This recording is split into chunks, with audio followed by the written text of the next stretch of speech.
किशनपुर नामक एक छोटे से गांव में हरिया, उसकी पत्नी और उनके 2 लड़के रहते थे। हरिया के दोनों लड़के जुड़वा थे और दोनों शक्ल सूरत में हमशक्ल थे।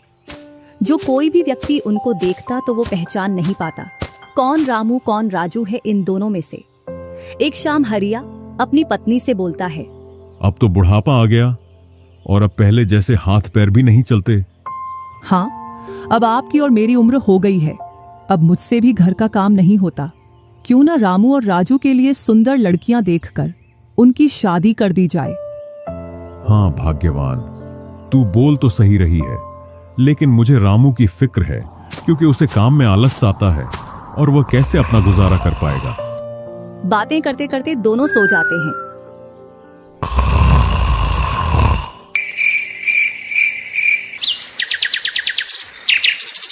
और सुबह उठकर हरिया रामू राजू से बोलता है, तुम दोनों खेतों पर चले जाना और एक खेत को खोद आना जिसमें मैं आकर बीज बो दूंगा। और आज मैं अपने दोस्त से मिलने के लिए पास ही के गांव में जा रहा हूं। 2 दिन में लौट कर आऊंगा।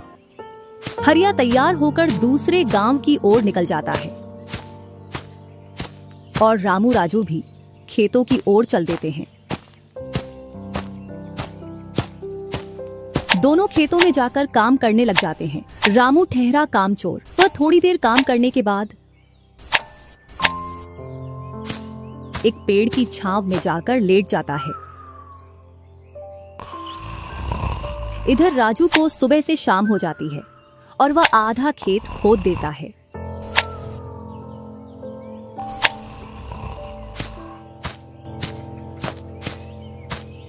और हरिया भी अपने दोस्त के पास पहुंच जाता है।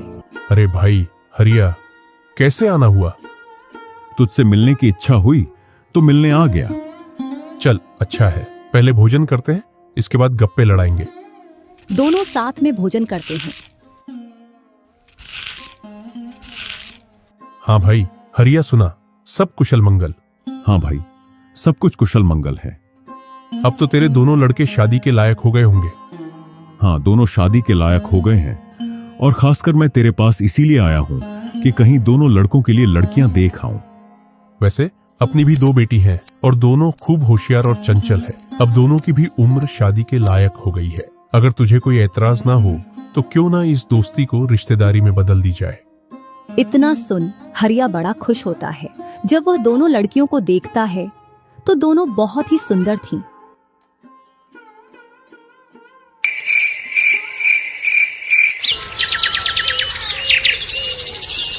सुबह होते ही हरिया अपने दोस्त से बोलता है, मैं जल्द ही मेरी बहुओं को लेने आऊंगा। इतना बोलकर हरिया अपने गांव की ओर चल देता है। इधर रामू और राजू भी अपने खेतों पर काम करने के लिए आ जाते हैं और रामू पेड़ की छांव में जाकर सो जाता है। इधर राजू अपने काम में लगा रहता है। शाम होने को आ जाती है और हरिया भी अपने खेतों के पास आ जाता है। रामू की आंख खुलती है तो हरिया उसको आता हुआ दिखता है, तो वह खेत में जाकर काम करने लग जाता है। चलो घर, अब शाम हो गई और खेत भी पूरा खुद गया है।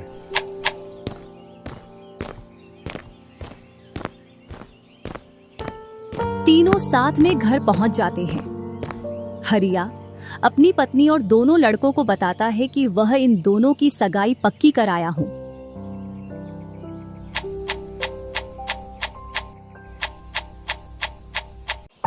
और वह कुछ दिन बाद दोनों का विवाह कर देता है। ऐसे ही कुछ वर्ष निकल जाते हैं।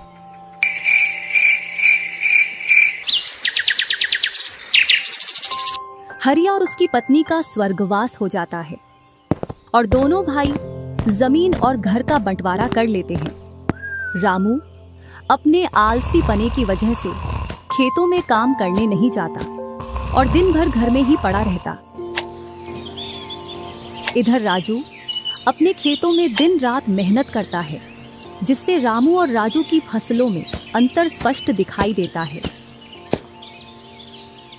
एक दिन रामू राजू से बोलता है, तूने अच्छा खेत रख लिया और मुझे यह खराब खेत दे दिया जिससे तेरी फसल अच्छी हो रही है और मेरी फसल कमजोर। कोई ना, अगली फसल पर खेत बदल लेंगे।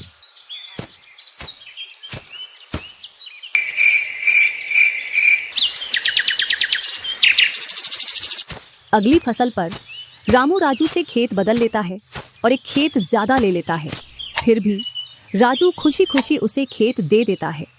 राजू के हिस्से में जो खेत थे उनमें फिर से वह दिन रात मेहनत करता। इधर रामू कभी काम करता तो कभी काम नहीं करता। रामू के पास बीज खरीदने के भी पैसे नहीं थे, तो वह पैसे लेने के लिए जमींदार के यहाँ चला जाता। जमींदार जी, कुछ पैसे उधार चाहिए थे, जिससे मैं अपने खेतों के लिए बीज ले आता और फसल आने पर मैं आपको पैसे लौटा देता। क्यों नहीं भैया, लेकिन आपको 2% ब्याज देना पड़ेगा। जी जमींदार जी, मैं ब्याज दे दूंगा। जमींदार रामू को पैसे दे देता है और रामू उनसे कुछ बीज लाकर अपने खेतों में बो देता है। इधर राजू अपनी फसल की रोज देखभाल करता और रामू बोकर आया उसके बाद से अपनी फसलों को देखने के लिए भी नहीं गया। वहीं अपने घर में पड़ा रहता और दिन रात सोता रहता।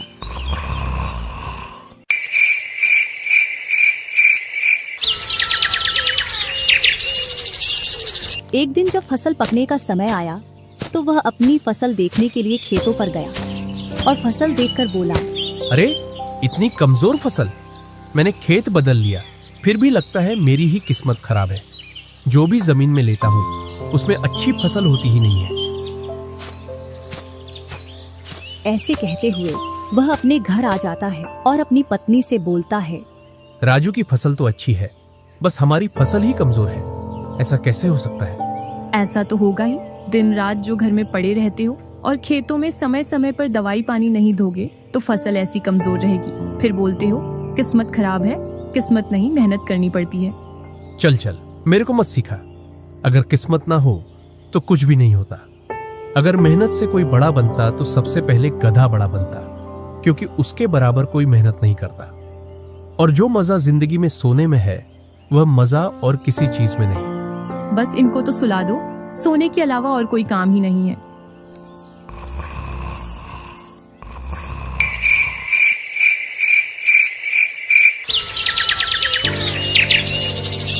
कुछ दिनों बाद जब फसल निकली तो राजू की फसल रामू से दोगुनी निकली, जबकि उसकी जमीन रामू से कम थी। रामू फसल को देखकर बोलता है, इस फसल को बेच कर आऊं या खाने के लिए रखूं? इधर जमींदार जी को भी पैसे देने हैं। अब इतनी सी फसल से कैसे काम चलेगा पता नहीं।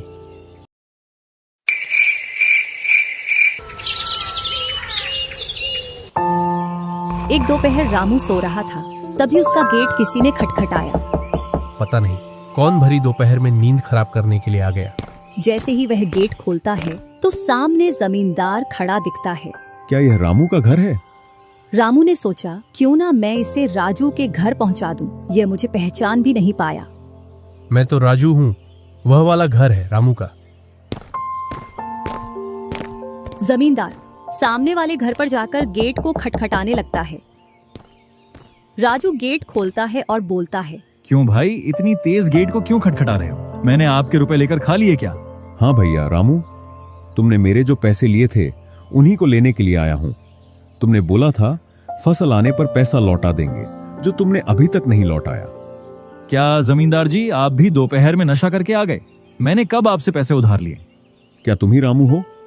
नहीं, मैं तो राजू हूँ। रामू तो सामने वाले घर में रहता है।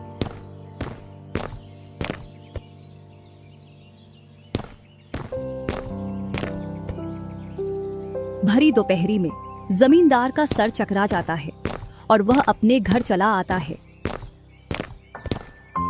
और घर पहुंचकर मुनीम से बोलता है, ऐसा लगता है मुझे कि जो पैसे रामू के दिए थे वह पैसे अब लौटकर नहीं आने वाले।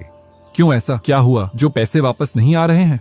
रामू और उसका भाई दोनों हमशक्ल हैं और दोनों बोल रहे हैं कि रामू वह है, रामू वह है। और उन दोनों ने दोपहर भर मुझे इस घर से उसे घर दौड़ाया। जमींदार जी, पैसे निकालने की मेरे पास एक स्कीम है। बोलो कौन सी स्कीम है? मुनीम जमींदार जी के कान में पूरी स्कीम बताता है।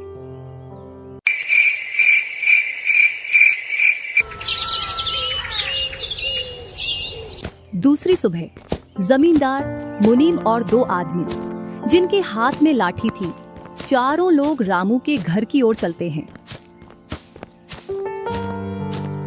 जैसे ही रामू के घर के पास पहुंचते हैं तो जमींदार और दोनों लोग थोड़ी दूर रुक जाते हैं। अरे रामू भैया, बाहर निकलो, मैं पास ही के गांव से आया हूँ। जरूर जमींदार होगा, मैं आज गेट खोलूंगा ही नहीं। मैं तुम्हारी ससुराल से आया हूँ। तुम्हारे ससुर साहब ने तुम्हारे लिए कुछ रुपए और कुछ आभूषण भेजे हैं, क्योंकि बुढ़ापे की वजह से उनसे यहाँ तक आने की नहीं बन पा रही थी, इस वजह से उन्होंने मुझे भेजा है। इतना सुन रामू के मन में लालच आ जाता है और वे फटाक से गेट खोल देता है। कहाँ है पैसे और धन? क्या तुम्हारा ही नाम रामू है? हाँ, मेरा ही नाम रामू है। कहाँ है धन? यही पास में रखा है, चलो दोनों उठा लाते हैं। वह मुनीम के साथ चल देता।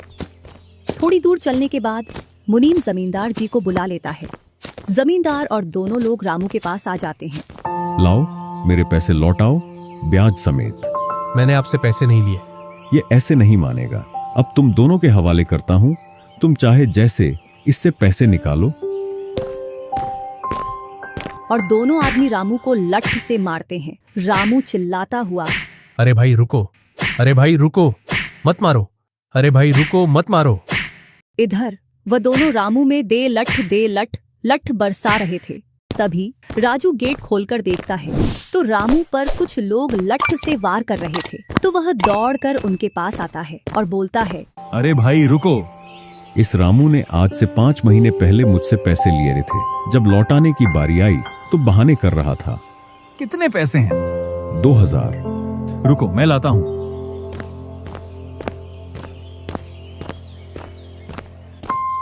राजू रुपए लाकर जमींदार को देता है और जमींदार और उसके साथी वहां से चले जाते हैं। इधर रामू भी अपने घर में चला जाता है और राजू भी।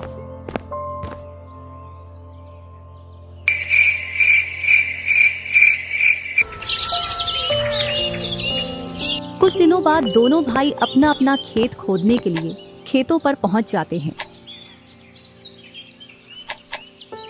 इधर खेत खोदते खोदते राजू दौड़ते हुए रामू के पास आता है और बोलता है, देखो मुझे खेत में क्या मिला है। राजू के हाथ में हीरा देखकर रामू के मन में लालच आ जाता है और वह मन ही मन सोचता है, इसके खेत में तो और भी हीरा हो सकते हैं। क्यों ना मैं इसको मेरा वाला खेत दे दूं और इसका खेत में रख लूं, जिससे मेरे पास भी बहुत सारे हीरे हो जाएंगे। मैं क्या बोल रहा था, क्यों ना तू मेरे वाले खेत पर फसल कर ले और मैं तेरे वाले पर। इतने दिनों से तू कम जगह पर कर रहा था। और रामू राजू वाले हिस्से को खोदने लग जाता है।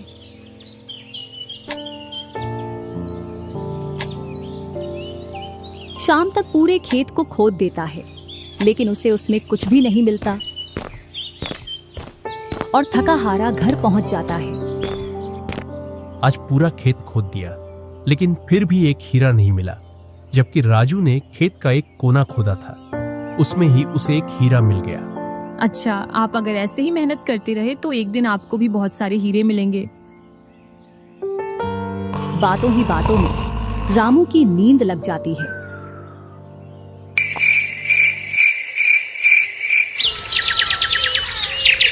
और जब सुबह होती है तब वह बोलता है, आज जैसी नींद मुझे कभी नहीं आई। हाँ, अगर तुम ऐसे ही मेहनत करते रहे तो आपको रोज ऐसी नींद आएगी।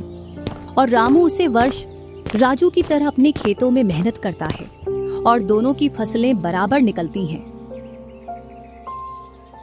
जिससे रामू के चेहरे पर अलग ही चमक दिखती है। एक दिन चारों लोग साथ में बैठकर खाना खा रहे थे। क्या सच में उस दिन खेत में से हीरा निकला था? हाँ भैया, निकला था ना। जो आज आपके घर में उसकी वजह से कई सारे हीरे रखे हैं। इतने में ही रामू की पत्नी बोलती है, वह तो नकली था, आपसे काम करवाने के लिए। इसी प्रकार बातें करते करते चारों लोग अपने अपने घरों में जाकर सो जाते हैं।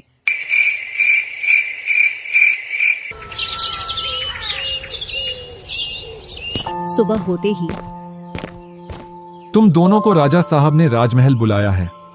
वह दोनों भाई सेनापति के साथ चल देते हैं। अब पता नहीं कौन सी आपदा आ गई। कुछ नहीं, कुछ अच्छा काम होगा, तभी तो हमें बुलाया है। दोनों राजा के पास पहुंच जाते हैं। हमने सुना है इस वर्ष तुम्हारी फसल सबसे अच्छी निकली है और आपने इस बार सबसे ज्यादा राजकोष में कर दिया है। इसी का आप दोनों को इनाम दिया जाता है। दोनों भाइयों को आपके गांव में इनाम के रूप में दुगनी जमीन दी जाती है।